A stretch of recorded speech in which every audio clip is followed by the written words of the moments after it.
आप देख रहे हैं पॉइंट बिहार। आइए जानते हैं बिहार की आज दिन भर की टॉप और प्रमुख खबरें। बिहार में आज फिर भारी बारिश का अलर्ट, मौसम विभाग की चेतावनी। बिहार के कई इलाकों में आज फिर से भारी बारिश की संभावना जताई गई है। मौसम विभाग ने पटना और आसपास के शहरों के लिए अगले 3 घंटे तक तेज बारिश का अलर्ट जारी किया है। इस दौरान बिजली गिरने और सड़कों पर पानी जमने का खतरा रहेगा। लोगों को घर से निकलते समय सावधानी बरतने की सलाह दी गई है। एक सप्ताह में बीपीएससी को रिक्त पदों का हिसाब भेजेगा। शिक्षा विभाग। शिक्षा मंत्री सुनील कुमार ने बताया कि बिहार शिक्षा विभाग अगले एक सप्ताह के भीतर बीपीएससी को सभी सरकारी स्कूलों में खाली पड़े शिक्षक पदों की सूचना भेज देगा, जिससे चौथे चरण की शिक्षक भर्ती परीक्षा TRE-4 का नोटिफिकेशन जल्द जारी किया जा सकेगा।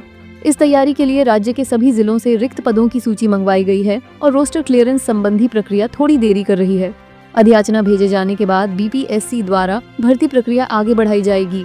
बिहार में कटाव से विद्यालय का ढांचा नदी में समाया। बिहार के भोजपुर जिले के शाहपुर प्रखंड स्थित जवैनिया गांव में गंगा नदी का जल स्तर तेजी से बढ़ने से कटाव की स्थिति भयावह हो गई है। नदी की धारा ने एक उच्च विद्यालय की इमारत का बड़ा हिस्सा कुछ ही क्षणों में गिरा दिया। सौभाग्य से स्कूल पहले से ही खाली कराया गया था, जिससे कोई बड़ी दुर्घटना टल गई। ग्रामीणों का कहना है कि कटाव ने इलाके को बुरी तरह प्रभावित कर रखा है। कई मकान और खेती की जमीन नदी में समा चुकी है और लोग पलायन को मजबूर हैं। अंजीर की खेती पर बिहार सरकार करेगी किसानों की मदद। बिहार कृषि विभाग ने अंजीर फल विकास योजना की शुरुआत की है। इस योजना के तहत किसानों को प्रति 1 हेक्टेयर अंजीर की खेती पर 50,000 रुपए तक का अनुदान दिया जाएगा।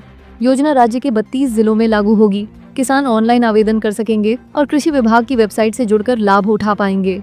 सरकार का उद्देश्य किसानों की आय बढ़ाना और राज्य में अंजीर उत्पादन को बढ़ावा देना है।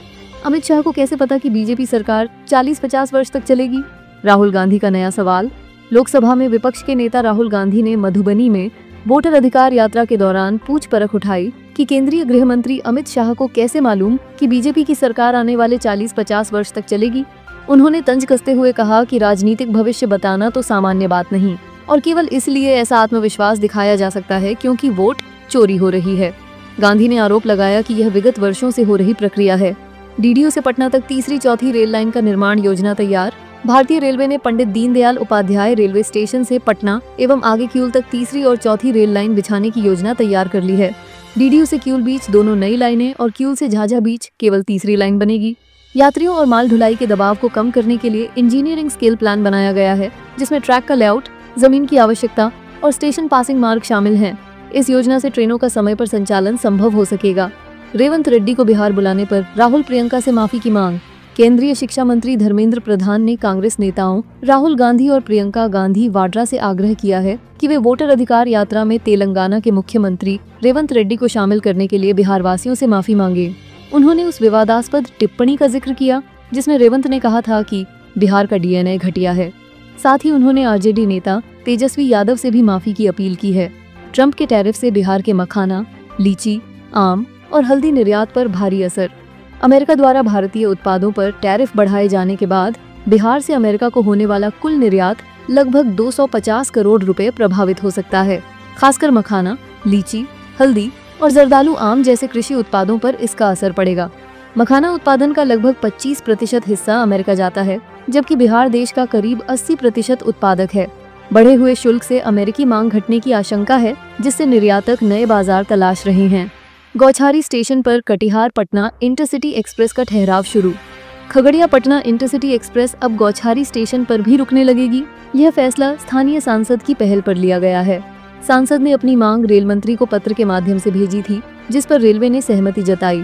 अब दैनिक यात्रियों को कटिहार और पटना के अलावा गौछारी से भी यह ट्रेन पकड़ने की सुविधा मिलेगी, जिससे क्षेत्रीय आवागमन में काफी सहूलियत होगी। त्योहारों में सुरक्षित सफर के लिए BSRTC के ड्राइवरों को मिलेगी खास ट्रेनिंग। बिहार राज्य सड़क परिवहन निगम ने त्योहारों पर यात्रियों की सुरक्षा और सुविधा बढ़ाने के लिए तैयारी शुरू कर दी है। निगम सभी ड्राइवरों और कंडक्टरों को विशेष प्रशिक्षण देगा ताकि यात्रा सुगम और सुरक्षित हो सके। हर बस पर लोगो और किराया सूची प्रदर्शित करना अनिवार्य होगा। साथ ही 1 सितंबर से ऑनलाइन सीट बुकिंग की सुविधा शुरू होगी।